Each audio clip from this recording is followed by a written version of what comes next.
নমস্কার, আমি সুরিতা। আমার আবৃত্তি, সংবাদপাঠ, গল্পপাঠ এবং সঞ্চালনার অনলাইন ক্লাস মধুমতিতে তোমাদের সকলকে জানাই স্বাগত।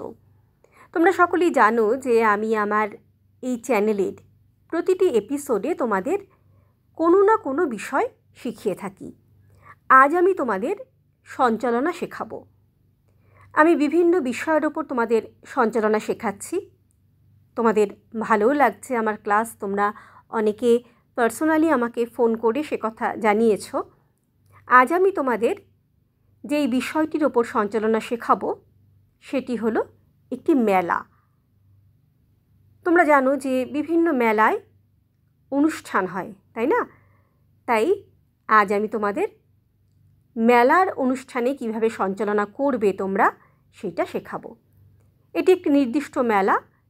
সেই মেলায় মঞ্চে উঠে তুমি কি বলবে, প্রথম ভূমিকা তোমার কেমন হবে, সেটাই আমি আজকে শেখাচ্ছি। এই মেলাটির নাম হলো হস্তশিল্প মেলা। এই হস্তশিল্প মেলার সঞ্চালনা আমি তোমাদের বলছি। এখন কিভাবে শুরু করবে সেটা বলছি। কে নিবি গো কিনে আমায়, কে নিবি গো কিনে। নমস্কার।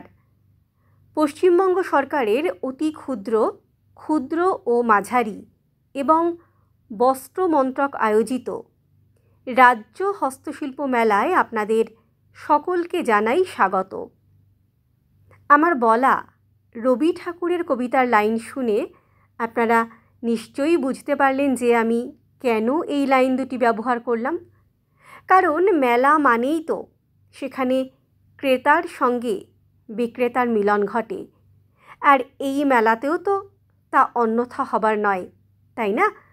আমরা ছোটোবেলায় অনেক মেলা ঘুরেছি, যে মেলায় পাঁপড় ভাজা বিক্রি হয়, জিলিপি বিক্রি হয়, নাগরদোলা থাকে, নানান রকম কাচের চুড়ির দোকান থাকে।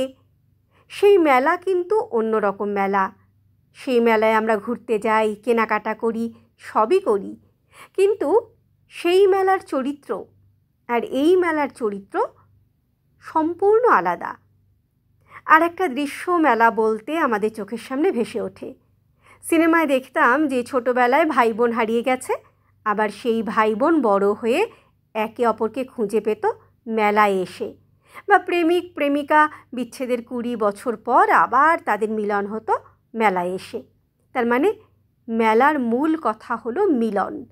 মেলায় বন্ধুর সাথে বন্ধুর মিলন ঘটে। আসল কথা, মেলা আমাদের মেলায়, তাই তো? তবে এই মেলা কিন্তু একেবারে অন্যরকম। আমি সে কথা বারবার বলছি, কারণ এই মেলা হচ্ছে হস্তশিল্পের মেলা। এই মেলায় পশ্চিমবঙ্গের বিভিন্ন জেলা থেকে হস্তশিল্পীরা এসেছেন তাদের হাতের কাজের সামগ্রী নিয়ে। যে সকল শিল্পীরা রয়েছেন তারা অনেকেই এই মেলার মাঠে বসেই তাদের শিল্প সামগ্রী তৈরি করছেন। আপনারা সরাসরি শিল্পীদের কাছ থেকে তাদের হাতে তৈরি জিনিস কিনতে পারছেন। তাহলে এই মেলা অন্যরকম নয়? বলুন তো। এই মেলায় যে সমস্ত হস্তশিল্প রয়েছে তা প্রতিটি জেলার ঐতিহ্যকে তুলে ধরে। যেমন পুরুলিয়ার ছৌ মুখোশ, বাঁকুড়ার ডোকরা, মেদিনীপুরের পটচিত্র, বিষ্ণুপুরের বালুচরী, এই রকম প্রতিটি জেলার ঐতিহ্যবাহী হস্তশিল্প রয়েছে এই মেলায়। আপনার বাড়ি যদি আপনি এ সকল শিল্প সামগ্রী দিয়ে সাজিয়ে তোলেন, তা হবে আপনার সুন্দর রুচির পরিচায়ক। আর মেলা মানে আপনারা সকলেই জানেন, সেখানে অবশ্যই থাকবে একটি মঞ্চ, আর যেখানে প্রতিদিন চলবে সাংস্কৃতিক অনুষ্ঠান। এই মেলায়ও কিন্তু তার অন্যথা ঘটেনি।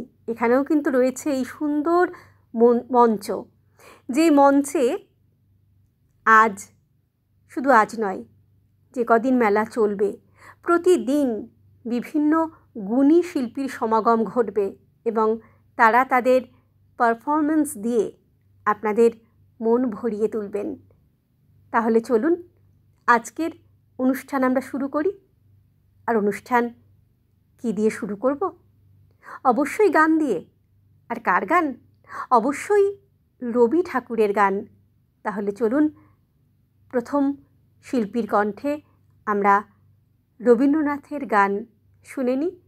আর তারপরে রয়েছে আরও অনেক শিল্পী যারা তাদের সুন্দর গায়কী দিয়ে আপনাদের মন ভরিয়ে তুলবেন, মঞ্চ মাতিয়ে তুলবেন।